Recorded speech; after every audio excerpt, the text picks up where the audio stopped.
तो मैं जिलाधिकारी महोदय से और शिक्षा विभाग के अधिकारियों से ये पूछना चाहता हूँ कि एनुअल फीस का फंडा बताएंगे, एनुअल फीस है क्या चीज़। अगर सरकार ने हमारी मांगें पूरी नहीं की और हमारे विरोध में चली तो हम इनको बसें देना बंद कर देंगे।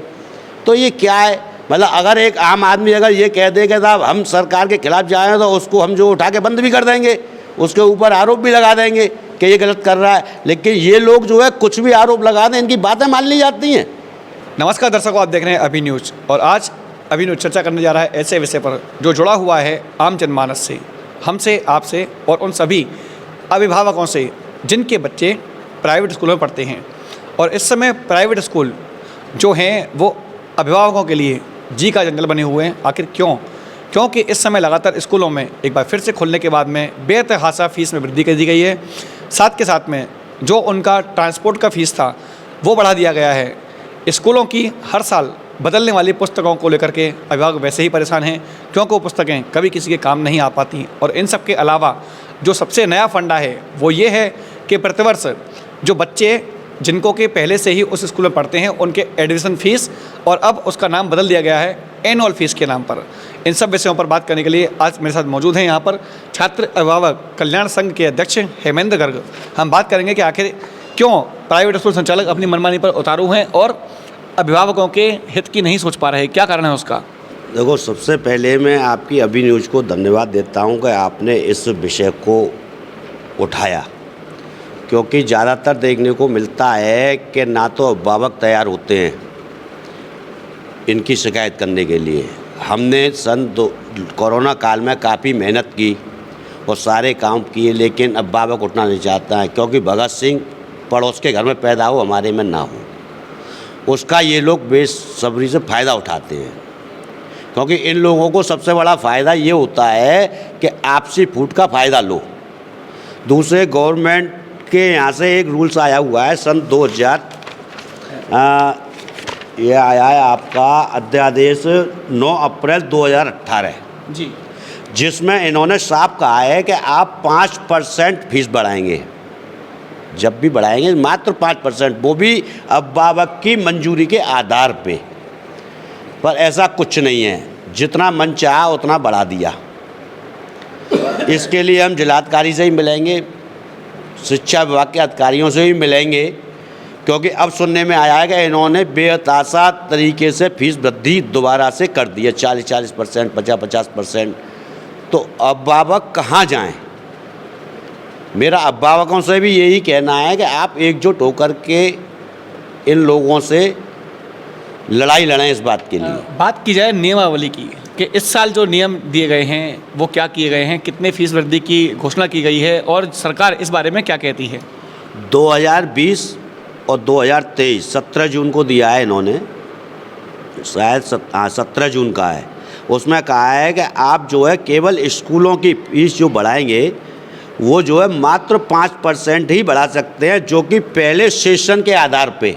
पहले सेशन पे अगर आपने 500 रुपये लिया है तो उसमें 5% का मात्र 25 रुपये बढ़ा सकते हैं। लेकिन इन्होंने उस पर जो है 300 400 रुपये के हिसाब से 40 50% के हिसाब से बढ़ा दिया है। अच्छा, रहा एनुअल फीस, पहले ये लोग लेते थे एडमिशन फीस। एडमिशन फ़ीस को जब गवर्नमेंट ने कर्रा किया एडमिशन फ़ीस नहीं लगेगी तो उसको लेकर के इन्होंने कर दिया एनुअल फीस। तो मैं जिलाधिकारी महोदय से और शिक्षा विभाग के अधिकारियों से ये पूछना चाहता हूँ कि एनुअल फीस का फंडा बताएंगे, एनुअल फीस है क्या चीज़।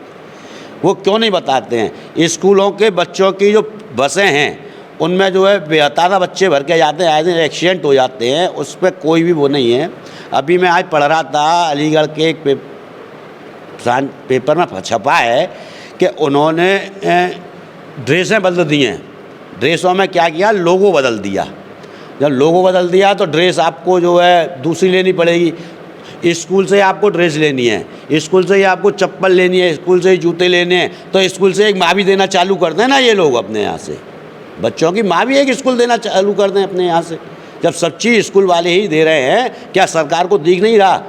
क्या योगी जी को, हमारे को दिख नहीं रहा? मैं योगी जी को ये लोग बदनाम करने के लिए पूरा षड्यंत्र रच रहे हैं, क्योंकि सरकार कैसे भी बदनाम हो कि सरकार नहीं सुनती है, लेकिन सरकार की उसमें कहीं कोई कमी नहीं है। 5% को लेकर के और फिर 15% का अभी दिया था कि 15% जो कोरोना काल में फीस ली थी इन्होंने, 15% उसको डिस्काउंट किया जाएगा बच्चों के लिए जो पढ़ रहे हैं अभी, और जो निकल चुके हैं उनका वापस किया जाएगा। उसमें भी मेरे को ऐसा लगता है इन्होंने किसी को कुछ नहीं दिया। इसका मतलब कहीं ना कहीं दबाव में सरकार जो है इनसे दबाव में है, क्योंकि मैंने काफ़ी समय पहले एक पढ़ा था, अभी चुनावों से, विधानसभा चुनाव से पहले की बात है कि यानी बात की बात है कि इन्होंने एक मीटिंग की थी प्राइवेट स्कूलों ने, उसमें ये कहा था कि अगर सरकार ने हमारी मांगें पूरी नहीं की और हमारे विरोध में चली तो हम इनको बसें देना बंद कर देंगे। तो ये क्या है, मतलब अगर एक आम आदमी अगर ये कह दे कि साहब हम सरकार के खिलाफ जाएँ तो उसको हम जो उठा के बंद भी कर देंगे, उसके ऊपर आरोप भी लगा देंगे कि ये गलत कर रहा है। लेकिन ये लोग जो है कुछ भी आरोप लगा दें, इनकी बातें मान ली जाती हैं। आखिर मुख्य कारण क्या हो सकते हैं? आखिर जो आप कह रहे हैं जिस प्रकार से कि हो सकता है सरकार पर कहीं दबाव हो इस बात को लेकर, इस बात के लिए आप कितना दबाव मानते हैं? क्या इन जो दबाव है इससे सरकार झुक सकती है? नहीं भाई, सरकार तो नहीं झुकेगी, कहीं ना कहीं कोई ना कोई तो फंडा है। जब सबको पता है, हमारे जिलाधिकारी महोदयों को पता है, शिक्षा अधिकारियों को पता है कि हाँ ये ऐसा कर रहे हैं।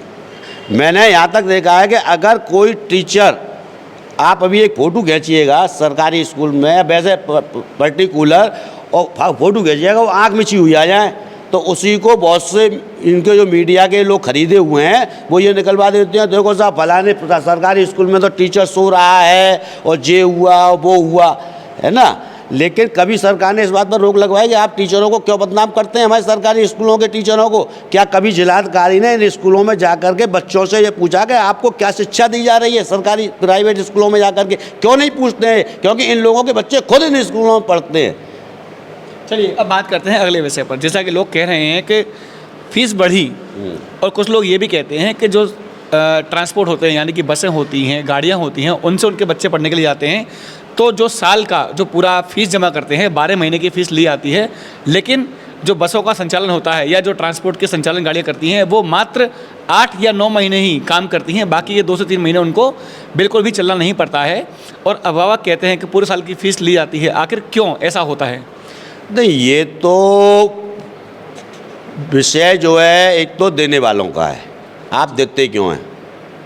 दूसरा, सरकार को भी इस पर ध्यान देना चाहिए कि जब 8 महीने हमारी पढ़ाई हो रही है, आप 10 महीने का ले लो भाई, 10 महीने ही तो स्कूल खुल रहे हैं, 2 महीने तो बंद रहते ही हैं, तो 2 महीने की वो फीस किस बात की लेते हैं ट्रांसपोर्ट की?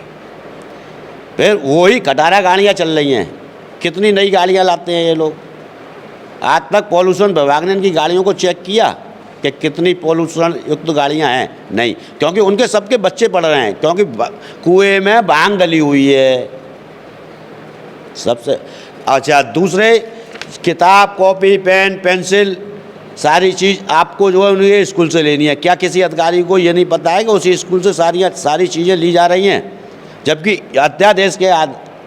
अध्यादेश जो है 2018 का, उसमें स्पष्ट लिखा हुआ है कि कोई भी स्कूल ना तो ड्रेस बेचेगा, ना किताब बेचेगा, ना कॉपी बेचेगा, ना किसी दुकान के लिए मजबूर करेगा कि फलानी दुकान से आपको किताब कॉपी खरीदनी है, फलानी दुकान से ड्रेस खरीदनी है।